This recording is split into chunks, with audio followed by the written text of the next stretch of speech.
tuning, that's a good question. I tend to, for some reason, I'm a bass player originally, and so when I first started playing, it's really funny that it's become, I have somehow created this perception with people that I'm a little bit of a guitar player, and my brother, my brother who's a year older, that we grew up playing in a family band, he was actually the guitar player.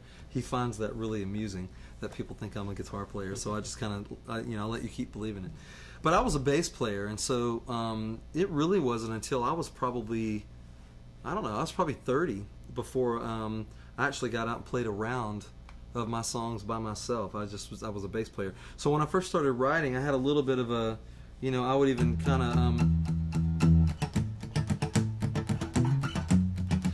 of write around those bass notes. And so I found, I got a 5-string bass when those first started kind of being pretty popular in the 90s. And what that allows you to do, for those of you that are guitar players, especially bass players, is if you play in C or D especially, you have that low note to end on. So I found that D was a good key to sing in as a guy's key. A lot of songs are written like in D, and so, but I always kind of wanted to go to that low note, and in a guitar string, the low note being an E.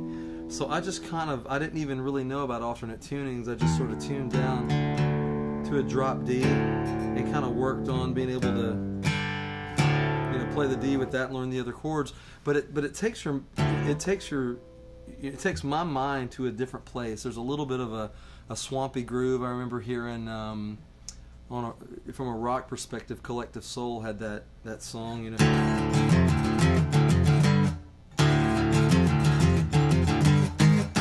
And I saw that guy playing with that drop D, and when I play it, it sounds a little bit more kind of swampy.